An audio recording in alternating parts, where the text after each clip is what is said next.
Hola oyentes de Radio Sefarad, hoy tenemos el gusto de tener por primera vez aquí en los micrófonos de Radio Sefarad a través de la línea telefónica al antropólogo estadounidense mexicano Francisco Gil White. ¿Qué tal, Francisco? ¿Qué tal, Jorge? ¿Cómo estás? Gracias por invitarme a tu programa. No, gracias por estar con nosotros. Tú tienes una página muy interesante donde publicas artículos, un blog sobre temas que tienen que ver con Medio Oriente, con la Hasbará, y también desde un punto de vista que no todo el mundo comparte. Y de esto vamos a hablar. Vamos a hablar de la situación actual justamente en esta zona tras lo que ha sucedido en las últimas horas, se puede decir. Estados Unidos, el presidente Trump anunció su retirada del acuerdo del 2015 del 5+1 con Irán, el acuerdo para una moratoria en el desarrollo del enriquecimiento de uranio, y por otra parte, a cambio del levantamiento de sanciones económicas. Esto ha traído una ola de reacciones también en Irán, también en otras partes del mundo, y también una reacción militar que tuvo lugar hace pocas horas, en la madrugada del miércoles al jueves. Pues fuerzas iraníes desde Siria dispararon una tanda de misiles en dirección a Israel, que fueron neutralizados en vuelo y algunos no llegaron. Y por otra parte, Israel puso en marcha un operativo aéreo de respuesta que golpeó a instalaciones y bases militares iraníes en territorio sirio. De todo esto queríamos hablar desde tu perspectiva y desde tu visión de por qué es bueno o no es bueno que Estados Unidos haya retirado de este acuerdo con Irán. ¿Cómo lo ves? Gracias, Jorge. Mira, creo que lo que no es bueno es el acuerdo. Y a estas alturas, que Trump se quede en el acuerdo o se retire del acuerdo realmente no tiene mayor importancia en términos materiales. Claro que tiene mucha importancia para la narrativa, es decir, al retirarse del acuerdo, Trump logra reforzar la imagen que él proyecta de aliado de Israel, de enemigo de Irán, de contrincante del yihadismo y del terrorismo, que es como él presenta su figura pública en medios. Pero desde el punto de vista material, retirarse del acuerdo nuclear con Irán no cambia nada, porque el daño ya está hecho. El acuerdo nuclear con Irán liberó unos capitales muy importantes para que Irán los usara, que por supuesto los pudo haber usado para avanzar su programa de armas nucleares, porque el mismo acuerdo dejó fuera del régimen de inspecciones ciertas instalaciones militares muy importantes de los iraníes, y por lo tanto es una farsa. En esas instalaciones militares los iraníes podrían haber estado todo este tiempo avanzando su programa nuclear, con todo y que había un acuerdo nuclear supuestamente para impedirlo. De tal suerte que la salida de Donald Trump de este acuerdo en este momento, para lo único que sirve es para reforzar la propaganda de Trump, de que él supuestamente es el aliado de Israel y el enemigo de Irán. Pero sobre el terreno, lo que ha hecho Trump es continuar las políticas de Barack Obama. La política de Barack Obama era permitir el movimiento de Irán hacia Occidente. Durante el periodo de Obama se formalizó la toma iraní de Irak. Irak comenzó inclusive a dirigir los ejércitos iraquíes.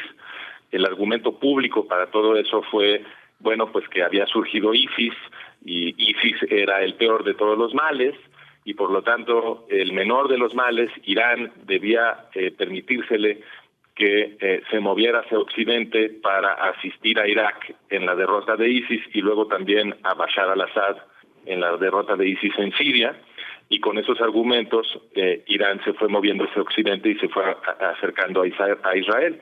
Y esa es la misma política que de hecho siguió Trump, porque Trump ya estamos a más de un año, estamos a año y medio de que Trump fue inaugurado, y en realidad no ha confrontado a Irán. Y Irán pues ya está en Siria y ya está intercambiando directamente misiles con Israel. Uh-huh. O sea que, según tu visión, todo esto tiene un efecto propagandístico interno en Estados Unidos, pero en realidad no modifica la situación. Es imposible que Irán se vuelva atrás de su camino. Es más, ahora, por ejemplo, esta semana también se ha consolidado la mayoría parlamentaria de Hezbollah en el Parlamento libanés, con lo cual este avance hacia Occidente pues ha llegado ya al Mediterráneo completamente. ¿Hay alguna posibilidad de que se retiren de allí? Así es, mira, Jorge, nosotros predijimos hace 13 años, que la política de Estados Unidos era pro-iraní, nosotros la habíamos identificado así, que la consecuencia de continuar con esas políticas sería que Irán finalmente tendría un corredor de tierra hasta la frontera de Israel. Y eso ya se concretó. Ya Irak ya se convirtió en la provincia occidental de Irán, para efectos prácticos. Como decíamos, los generales iraníes ahora ya dirigen los ejércitos iraquíes, ejércitos que fueron armados hasta los dientes con armas estadounidenses, y ya están también emplazados en Siria.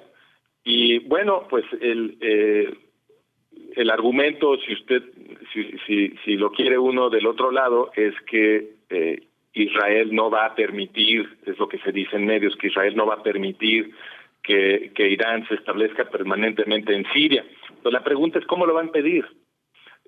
La forma de impedir eso sería invadiendo Siria, y dudo muchísimo que el gobierno de Israel vaya a hacer eso.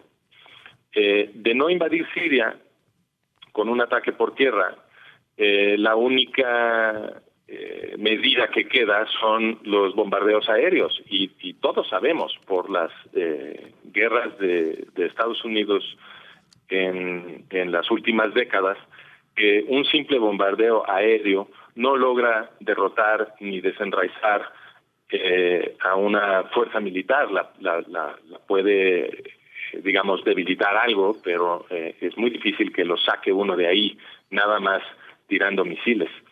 Y además está el problema, digamos, geopolítico, de que Rusia está emplazada también en Siria, y Rusia pues es una gran potencia mundial, y por supuesto escucharemos, como ya hemos escuchado, el argumento de que Israel tiene que tener mucho cuidado con lo que hace en Siria porque ahí están los rusos, y pues no sería posible para Israel aguantar un conflicto con los rusos. Por lo tanto, la predicción de mediano plazo, en mi opinión más razonable, es que de hecho Irán ya no se va a salir de Siria. Uh-huh.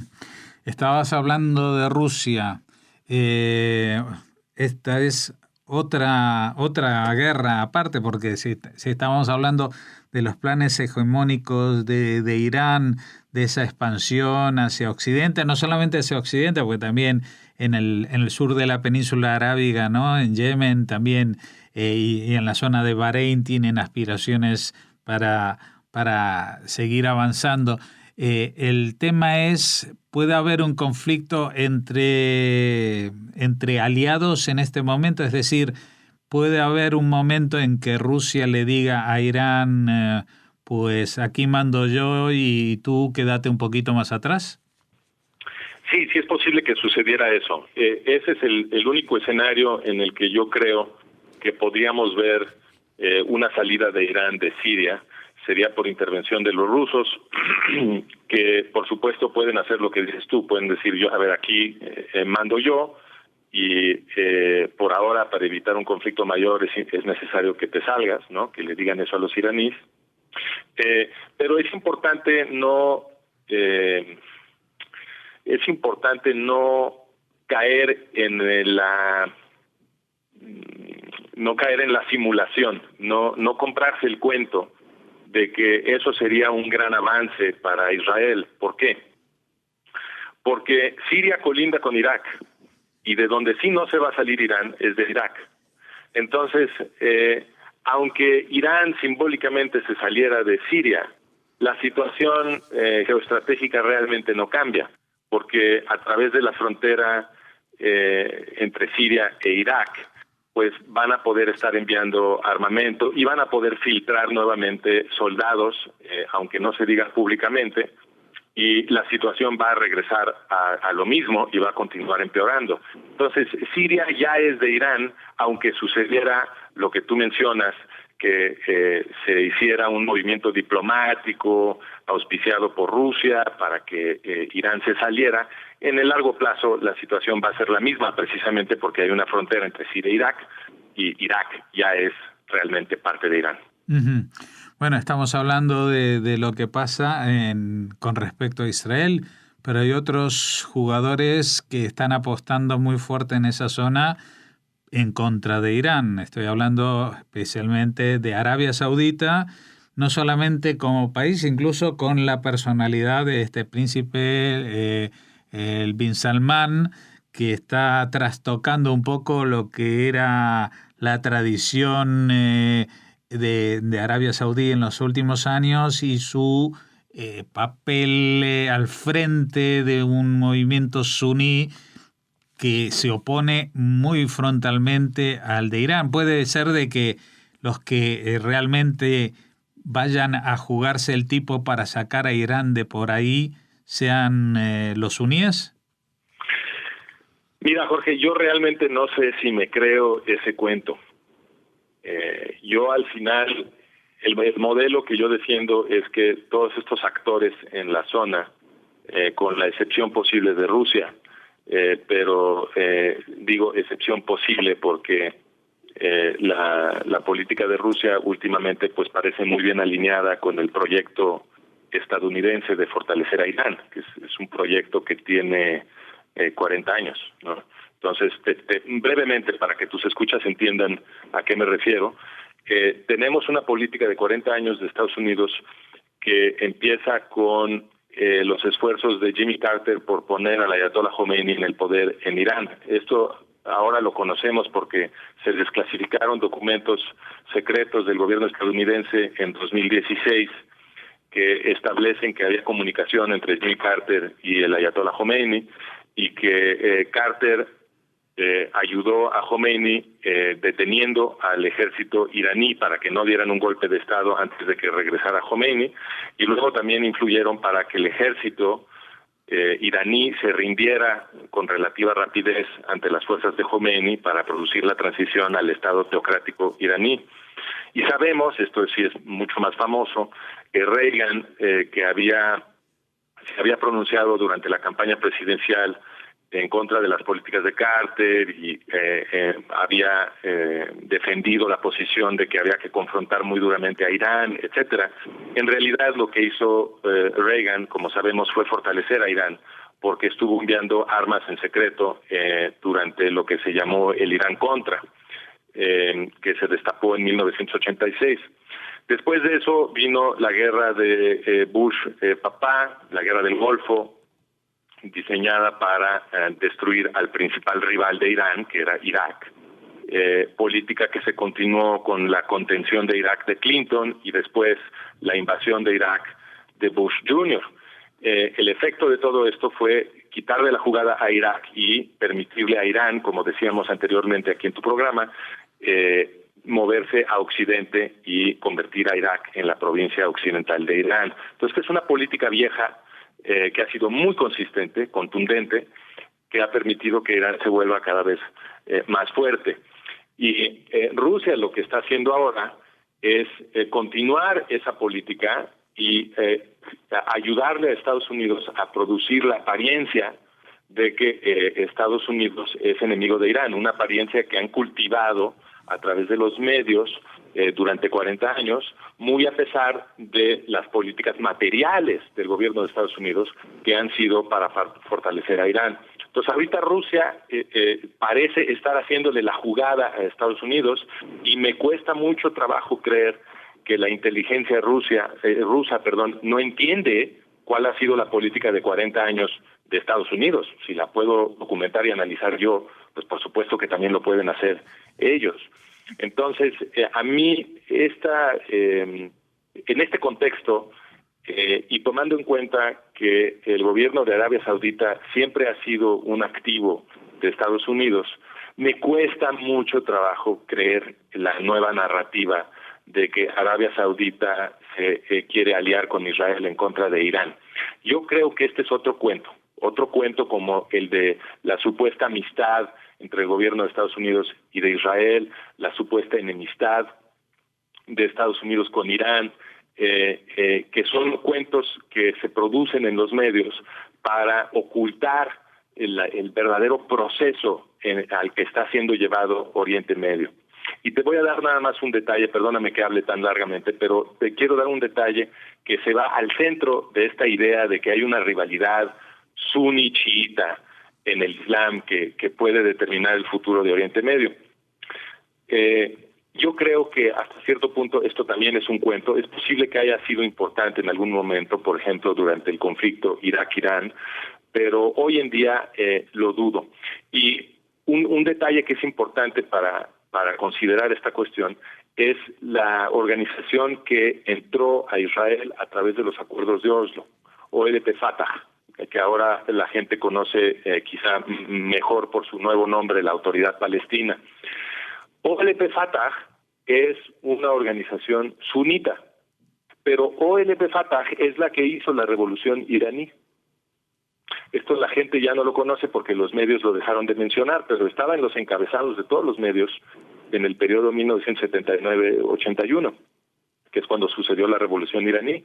OLP-Fatah en Líbano, que es donde estaba emplazada durante los 70s, entrenó y armó a las guerrillas de Khomeini que pelearon la revolución iraní.